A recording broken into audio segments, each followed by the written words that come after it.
ప్రియమైన దేవుని పిల్లలారా, ఈరోజు దేవుని యొక్క మహాకృపను బట్టి ఒక సర్వశ్రేష్టమైనటువంటి పాఠాల్లో భాగంగా మరొక పాఠాన్ని నేర్చుకుందాం. పాఠం పేరు నరులకు భూలోకమైతే పరలోకం ఎవరికి. నరులకు భూలోకమైతే పరలోకం ఎవరికి. ఈ భూమి మీద మానవుడు పుడతాడు అన్నటువంటి విషయం తెలియదు. ఒకసారి ఈ భూమి మీదకి రాకమునుపు అమ్మ కడుపులో ఉంటూ అదే ఒక ప్రపంచం అనుకుని 9 నెలలు భ్రమించి దానికి మించిన ప్రపంచం లేదనుకున్నటువంటి మానవునికి మరలా ఈ భూమి మీద ప్రపంచంలో ఉన్నటువంటి పరిస్థితులన్నీ చూసినప్పుడు ఇందులో చక్కటి అనుకూలమైన వాతావరణ పరిస్థితులు, మంచి పక్షులు, జంతువులు, జలచరాలు, పురుగులు, చెట్లు, చేమలు, కొండలు, మైదానాలు, అయినవారు, అమ్మనాన్నలు, అన్నదమ్ములు, అక్క చెల్లెళ్ళు, బంధువులు, మిత్రులు అన్నీ చూస్తే చాలా చాలా సంతోషంగా, చాలా ఆహ్లాదంగా, ముచ్చటగా ఇక్కడే ఉండిపోవాలి అన్నటువంటి రీతిగా ప్రకృతి అందాలను ఆస్వాదిస్తూ ఈ భూమి మీద ఉన్నటువంటి బ్రతుకులో చాలామంది తన్మయత్నం చెందుతూ ఉన్నారు.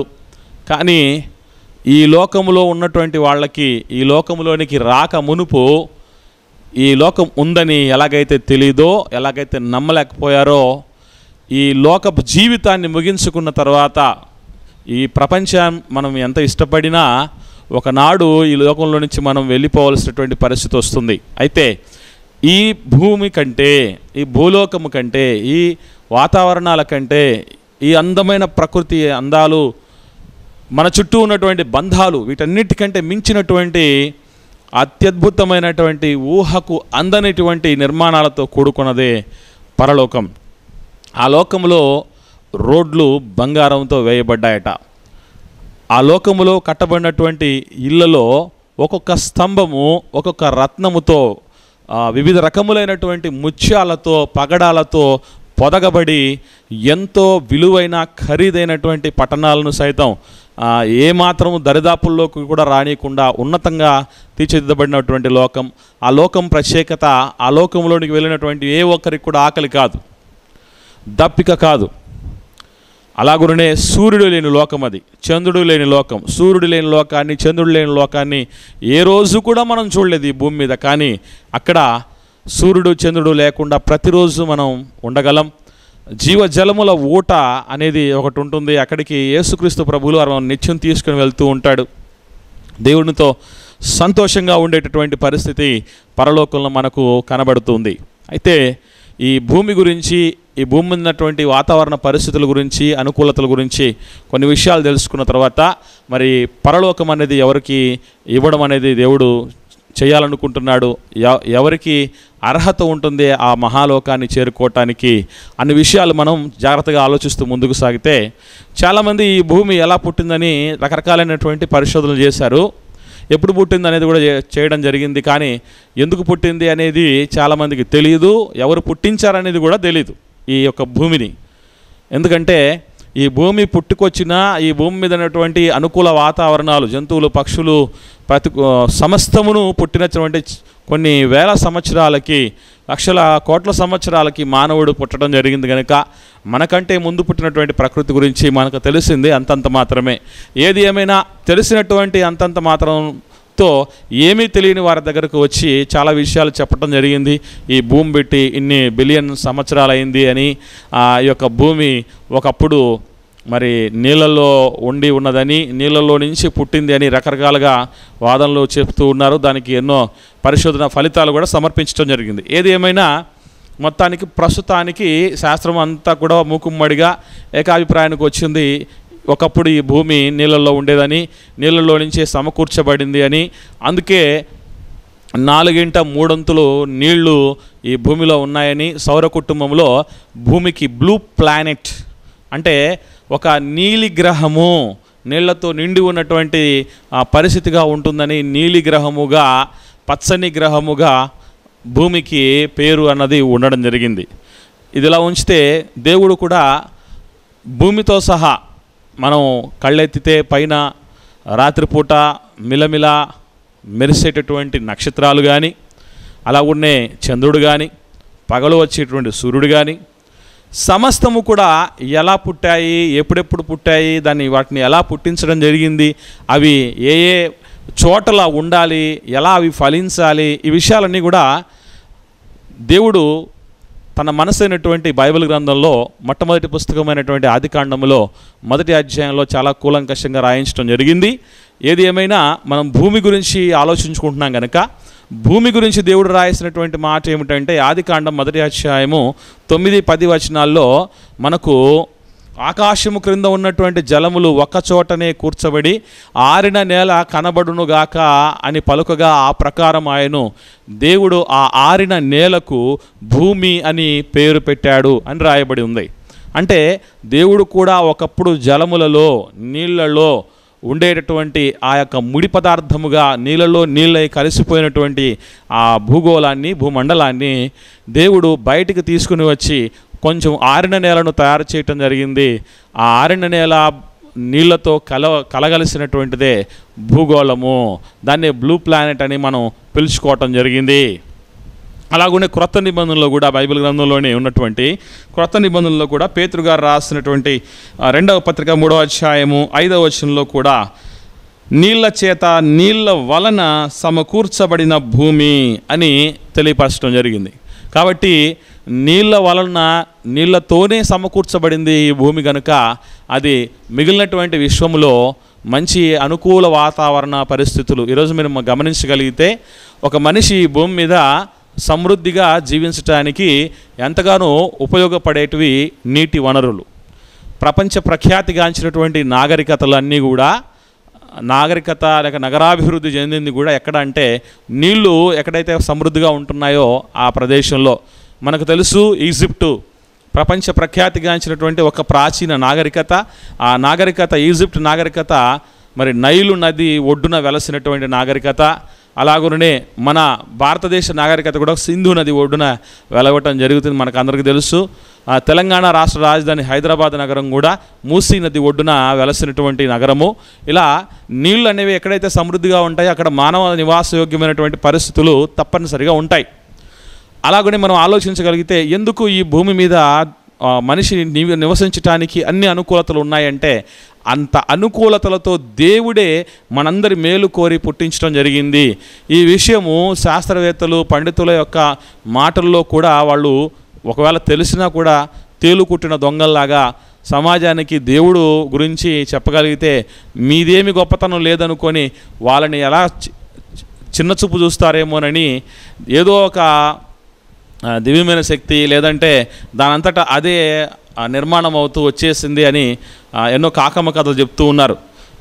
గమనించండి, ఏదైనా సరే ఒకటి నిర్మాణం ఉందంటే దాన్ని నిర్మించిన వాడు ఉండాలి, ఏదో ఒక చిత్రపటం ఉందంటే దాన్ని గీసినటువంటి వాడు ఉండాలి, ఇలా ఏదో ఒక తయారైనటువంటిది వస్తువు ఉందంటే దాన్ని తయారు చేసినటువంటి వ్యక్తి ఉండాలి.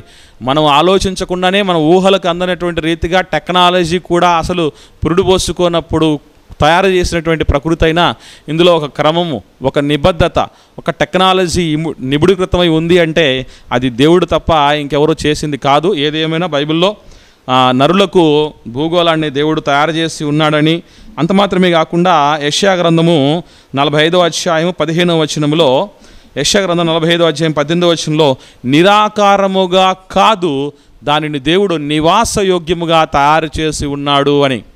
మానవుడు నివసించటానికి అనుకూలతలుగా ఉండటానికి దేవుడు ఏవేవి ఏర్పాటు చేయాలో అవన్నీ చేయటం జరిగింది. పల్లపు ప్రదేశాలను, లోయలను ఏర్పాటు చేశాడు. అట్ ద సేమ్ టైం ఎత్తైనటువంటి పర్వతాలను ఏర్పాటు చేశాడు. వీటి రెండింటికి మధ్య మార్గంగా ఉన్నటువంటి మైదానాలను, పీఠభూములను ఏర్పాటు చేశాడు.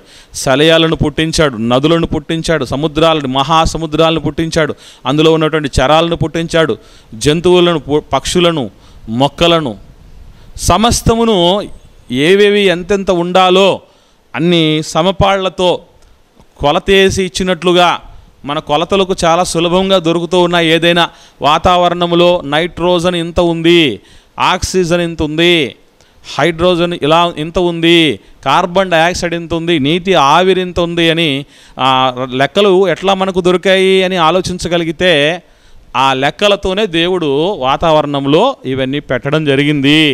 కనుక మనం బ్రతకటానికి ఈ భూమి మీద దేవుడిచ్చినటువంటి ఆయుష్కాలం అంతా చక్కగా జీవించడానికి సంబంధించి ఇటు ప్రకృతిలో చూసినా ఇటు మన దేహంలో చూసినా కూడా ప్రకృతిలో విరివిగా గాలిని పెట్టాడు. ఆ గాలిని మనం పీల్చుకోవటానికి అనుగుణమైనటువంటి నిర్మాణాన్ని ముక్కు నుంచి ఊపిరితిత్తులు, ఆ ఊపిరితిత్తుల ద్వారా తయారైనటువంటి చెడు గాలిని మళ్ళా బయటికి పంపించేటువంటి నిర్మాణం, ఇవన్నీ మనం గమనించగలిగితే ప్రకృతిలో ఆహార పదార్థాలను స్వీకరించి దాన్ని ముక్కలుగా మార్చుకోవటానికి నోరు లోపల ఉన్నటువంటి అరిగించి శక్తిని ప్రసాదించడానికి ఒక జీర్ణ వ్యవస్థ, వేస్టేజ్ని బయటికి పంపించడానికి విసర్జక వ్యవస్థ, ఇలా మనం గమనించగలిగితే నరులకు నివాసయోగ్యంగా సమస్తమైనటువంటి ప్రకృతిని దేవుడు కలగజేశాడని మనము చాలా స్పష్టంగా తెలుసుకోవచ్చు. అయితే నరులకైతే నివాసయోగ్యంగా దేవుడే భూమిని ఇవ్వడం జరిగింది, బాగుంది. కానీ మరి పరలోకం అన్నది ఎవరికి ఇవ్వాలనుకున్నాడు అని ఆలోచించగలిగితే పరలోకంలో ఎవరెవరు ఉంటారు అని ఒక ప్రాథమికమైనటువంటి అంచనాకు మనం రాగలిగితే పరలోకంలో తండ్రి అయిన దేవుడు, యేసుక్రీస్తు ప్రభుల వారు, దేవదూతలు, పరిశుద్ధాత్ముడు ఉంటారు. పరలోకంలో దేవుడు ఉంటాడని చెప్పడానికి చాలా క్లూస్ ఉన్నాయి. యేసుక్రీస్తు ప్రభుల వారు తన శిష్యులకు ప్రార్థన చేసే విధానాన్ని గురించి నేర్పుతూ మీరు ఇలాగ ప్రార్థన చేయండి అని మాట్లాడుతూ మత్తయి సువార్త 6వ అధ్యాయం 9-10 వచనాల్లో పరలోకమందున్న మా తండ్రి అని మొదలు పెట్టమంటాడు. కాబట్టి పరలోకంలో దేవుడు ఉన్నాడు. పరలోకంలో దేవుడు ఉండగలిగాడు. ఆయన ఎలాంటి వాడై ఉన్నాడు అని అంటే మనకు తెలుసు, నిత్యము యెహోవా దేవుణ్ణి దేవదూతలు పరిశుద్ధుడు పరిశుద్ధుడు పరిశుద్ధుడని గాన ప్రతిగానాలు చేస్తూ ఉండేటటువంటి వాళ్ళట. అలాగనే నిర్గమకాండము 15వ అధ్యాయం 11వ వచనంలో పరిశుద్ధతను బట్టి నీవు మహనీయుడవు అని రాయబడింది. అలాగే నిర్గమకాండంలోనే 28వ అధ్యాయం 36వ వచనంలో యెహోవా పరిశుద్ధుడు అని ముద్రను అక్కడ చెక్కడం జరిగింది. ఇలా అనేకమైనటువంటి చోట్ల దేవుడు కానీ, దేవుడు తరపునటువంటి ప్రవక్తలు కానీ, ఆయన ప్రతినిధులు కానీ దేవుడు తండ్రి అయినటువంటి దేవుడు పరిశుద్ధుడని రాయబడింది. అంటే పరలోకములో పరిశుద్ధుడైన దేవుడున్నాడు. అలాగున్న యేసుక్రీస్తు ప్రభుల వారు కూడా పరలోకము నుండి ఈ భూమి మీదకి దిగివచ్చి ఉన్నాడు. భూమి మీద యాత్రాకాలము ముగించుకున్న తర్వాత కూడా పరలోకానికి వెళ్ళిపోయాడు అన్నటువంటి స్పష్టమైనటువంటి దాఖలాలు మనకు బైబిల్ గ్రంథంలో కనబడతాయి. యోహాను సువార్త 3వ అధ్యాయం 13వ వచనంలో. కాబట్టి యేసుక్రీస్తు ప్రభుల వారు కూడా పరలోకంలో ఉన్నారు. మరి ఆయన ఏమై ఉన్నాడు, అక్కడ ఎలా ఉన్నాడు అని అంటే ఆయన విషయంలో మనం గమనించగలిగితే పరిశుద్ధుడైనటువంటి వాడు. ఆయన పరిశుద్ధుడైన వారిని సిలువకు అప్పగించాడు. నరహంతకుల్ని మీరు విడుదల చేయమని కోరారు అని అపోస్తలుల కార్యంలో చాలా స్పష్టంగా తెలియపరచడం జరుగుతుంది. కాబట్టి నీ పరిశుద్ధిని కుళ్ళు పట్టనీయము అనేటటువంటి మాట కూడా రాయబడింది. అలాగే నాలో పాపం ఉన్నదని మీలో ఎవడు స్థాపించగలడు అనేటటువంటి మాట యేసుప్రభువే స్వయంగా చెప్పడం జరిగింది. ఇంకను కొందరు అపోస్తలులు మాట్లాడుతూ పరిశుద్ధులు, నిష్కల్మషుడును, పాపుల్లో చేరక ప్రత్యేకంగా ఉన్నవాడు, ఆకాశమండలం కంటే మిక్కిలి హెచ్చైనటువంటి వాడు అయిన ఇటు ప్రధాన యాజకుడు మనకు సరిపోయిన వాడని యేసుక్రీస్తు ప్రభుల వారి గురించి రాయటం జరిగింది. కనుక యేసుక్రీస్తు ప్రభుల వారు కూడా పరిశుద్ధుడు. తండ్రి అయిన దేవుడు పరిశుద్ధుడు, యేసుక్రీస్తుల వారు పరిశుద్ధుడు. ఇక పరిశుద్ధాత్ముడి విషయంలో మనం పెద్దగా ఆలోచించాల్సిన పని లేదు. ఆయన పేరులోనే పరిశుద్ధత ఉన్నది. ఇక దేవదూతల పరిస్థితిని చూడగలిగితే పరలోకంలో ఉన్నటువంటి తండ్రి అయిన దేవుడు పరిశుద్ధుడు, యేసుక్రీస్తు పరిశుద్ధుడు, పరిశుద్ధాత్ముడు పరిశుద్ధుడు. దేవదూతలు ఎలా ఉంటున్నారు అని ఆలోచించగలిగితే మార్కు సువార్త 8వ అధ్యాయం 38వ వచనం ప్రకారంగా కూడా దేవదూతలు పరిశుద్ధులు అని అక్కడ రాయబడి ఉంది. అంటే పరలోకములో ఉన్నటువంటి దేవుడు, యేసుక్రీస్తు ప్రభుల వారు, పరిశుద్ధాత్ముడు, దేవదూతలు అందరూ కూడా పరిశుద్ధులై ఉన్నారు. దీన్ని మనం మనసులో పెట్టుకొని ఆలోచించగలిగితే పరలోకానికి పరిశుద్ధులే తిరిగి వెళ్ళగలరు. మానవులలో ఎవరైతే తన పరిశుద్ధతను తుదమట్టుకు కాపాడుకుంటూ ఉంటారో, మరణించే సమయానికి పరిశుద్ధులుగా కన్ను మూస్తారో అటువంటి వాళ్ళే పరలోకం చేరగలరు అనేటటువంటి విషయాన్ని మనం మర్చిపోకూడదు.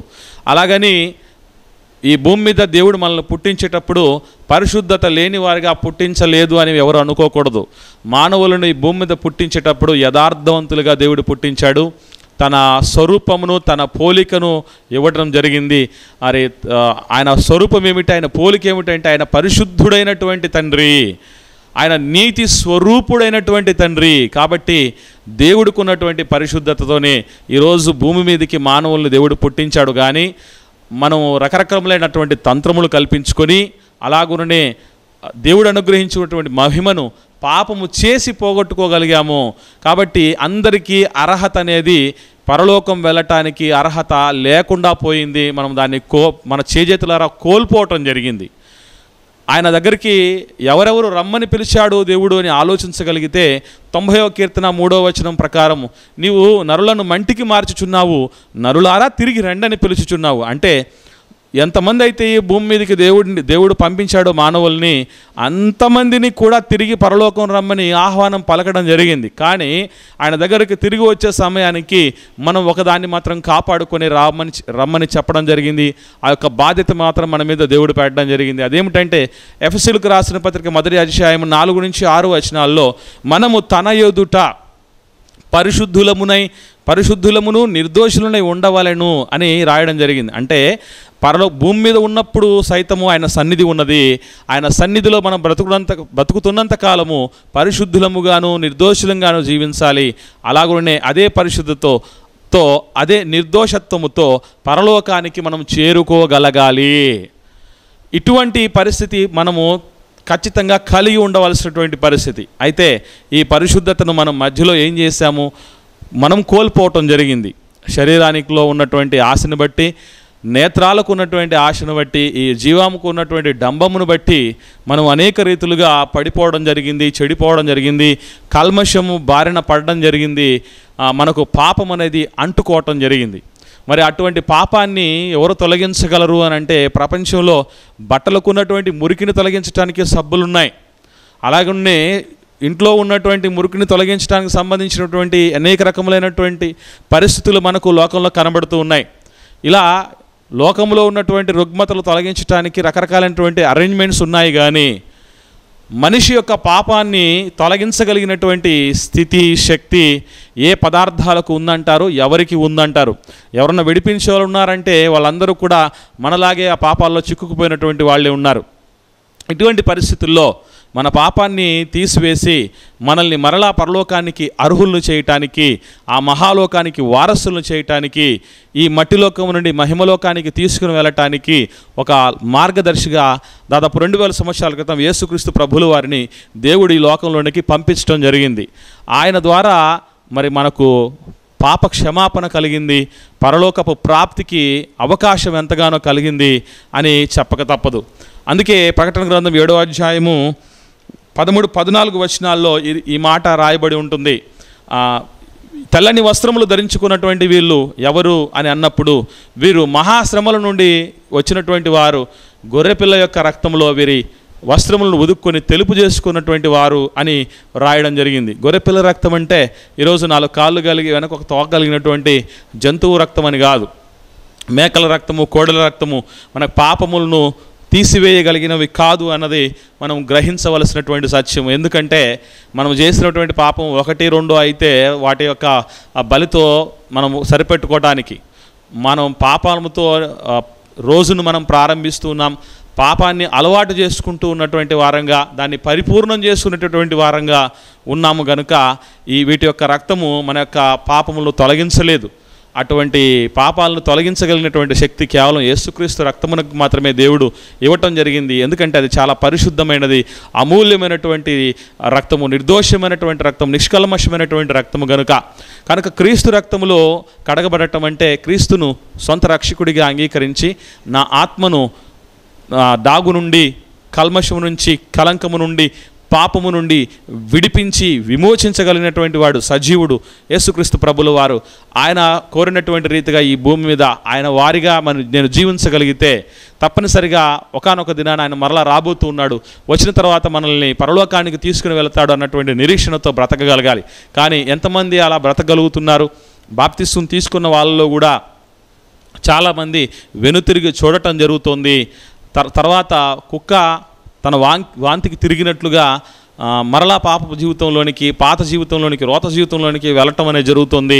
అలాగనే కడగబడిన పంది మరలా బురదలోనికి వెళ్ళినట్టుగానే మనము పాత జీవితంలోనికి, పాత పాపపు జీవితంలోనికి, ఆ రొచ్చుతోనూ రొంపుతోనూ నింపబడినటువంటి ఆ జీవితంలోనికి వెళుతున్నటువంటి వారు చాలామంది ఉన్నారు. పరిశుద్ధులుగా ఉన్నటువంటి వాళ్ళు ఏం చేయాలి? మరలా ప్రభు రెండవ రాకడా వరకు బతికి ఉంటే ఒకవేళ, లేదా మనం చనిపోయే సమయంలోపు ఎలా పరిశుద్ధతను కాపాడుకోవాలి, అసలు ఈ పరిశుద్ధతకు గండి కొట్టేటటువంటి పరిస్థితి, పరలోకాన్ని మనకు దూరం చేసేటటువంటి పరిస్థితి ఎలా వస్తుందనంటే, తెస్సలోనికైలకు రాసిన మొదటి పత్రిక 4వ అధ్యాయము 3-4 వచనాల్లో, మీరు పరిశుద్ధులగుటయే అనగా జారత్వమునకు దూరముగా ఉండుటయే దేవుని చిత్తము. మీలో ప్రతివాడు దేవుని ఎరుగని అన్ని జనుల వలె కామాభిలాష యందు కాక పరిశుద్ధత యందును ఘనత యందును తమ తమ ఘటములు ఎలాగో కాపాడుకొనవలెనో అది ఎరిగి ఉండుటయే దేవుని చిత్తము అని రాయబడి ఉంది.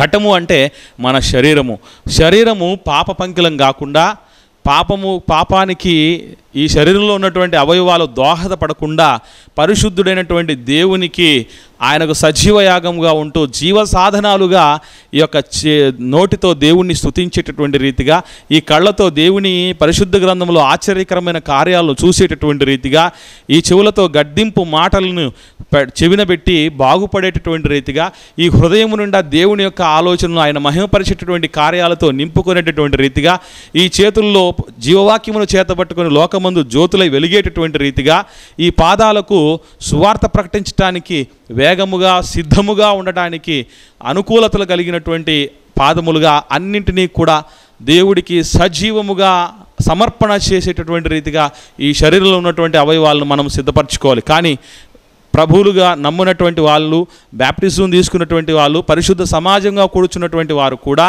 ఇదిగో పరిశుద్ధతను కాపాడుకోవడంలో చతికిలు పడితే మరి రాబోతున్నటువంటి మహాలోకం మన సొంతం ఎలా అవుతుంది ఆలోచించండి. యేసుక్రీస్తు ప్రభువుల వారు ఒకప్పుడు మన పాత జీవితాన్ని పోగొట్టడం కోసమే కదా ఆ రక్తాన్ని ఇచ్చింది. ఇప్పుడు మరలా మనము అపరిశుద్ధులమైపోతే, అపవిత్రులమైపోతే, కలంకము డాగు మరలా మనకు అంటుకుంటే, ఆ బురద మనకు అంటుకుంటే మరలా మనల్ని ప్రక్షాళన చేయటానికి మరొకసారి యేసుప్రభు రాడు కదా. కనుక మనలో దహించబోయేటటువంటి తీక్షణమైన అగ్ని అది సాతానుకు వాని యొక్క దూతలకు మాత్రమే సిద్ధపరచబడింది, కానీ మన కోసం కాదు. మన కోసం ఎదురు చూస్తున్నది పరలోకమే. యేసుక్రీస్తు ప్రభువుల వారు కూడా వెళుతూ నా తండ్రి ఇంట అనేక నివాసములు కలవు, లేనిల మీతో చెప్పుదును గనక అక్కడికి మీకు స్థలము సిద్ధపరచ వెళుతున్నాను అని యేసుక్రీస్తు ప్రభువుల వారు చెప్తూ ఉన్నారు. ఒకవైపు దేవుడు కూడా మహాలోకాన్ని మనకు ఇవ్వటానికి సిద్ధపడుతూ ఉన్నాడు. యేసుక్రీస్తు ప్రభువుల వారు వచ్చి కూడా అనేకులైనటువంటి నీతిమంతులైనటువంటి వారి బ్రతుకులు, వాళ్ళ యొక్క సమస్తమును మనం ఆ మహాలోకానికి వారసులు కావటానికి, ఆ వాగ్దాన ఫలము అనుభవించటానికి, నిత్య జీవాన్ని మనం స్వతంత్రించుకోవటానికి వారి యొక్క సేవలన్నీ కూడా, వారి యొక్క జీవిత త్యాగాలన్నీ కూడా పనిచేస్తున్నప్పుడు, యేసుక్రీస్తు యొక్క బ్రతుకు కూడా దానికోసమే కరిగిపోయినప్పుడు, అర్పణ అయినప్పుడు మనము ఎటువంటి సిద్ధపాటులో ఉంటున్నాం ఒక్కసారి ఆలోచించండి. ఆ మహాలోకాన్ని గురించి మనం మాట్లాడుకోగలుగుతున్నామా?